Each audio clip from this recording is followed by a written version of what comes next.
ครับสบายดีเนาะห้องมาพบกันเดียวอันเล่นนี่อันจะมาสัมผัสมูเนาะว่า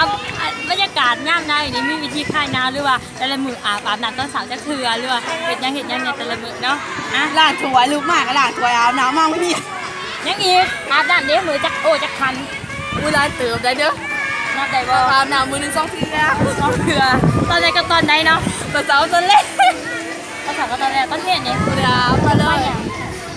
น้ำโผด ก็ไม่รู้ว่าตอนเที่ยงจะอัพหัวตอนสาวตอนแรก เดี๋ยวหัว กินสิอัพหัวโอ้เนี่ยแหละบอกคือบ้าง ที่มาโตอยู่แล้ว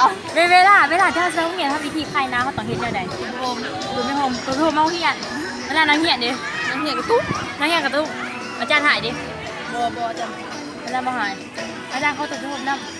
โอ้ไม่น่าโอ้ผ่านการสัมผัสแล้วกันเท่านี้เนาะขอบใจจะเด้อไปนี้ไปใส่กันไปเลยน้องกองทางนี้เนาะ เฮ้ยตัวนี้กูจะเอา ไปเป็นวะเขาอยู่ต้นรายการยังไงเนี่ยเพราะว่าทุกคนเนี่ยคือดีเขาอยากสัมผัสขึ้นอ้ายเกาะมานะว่าโอกาสหนาพบกันใหม่เด้อก็ถามเจ้าที่เจ้าหนาค่ะไม่ได้ค่าใหญ่กับค่าหน่อยค่าใหญ่ทำไมละนุ่มหน่อยกัน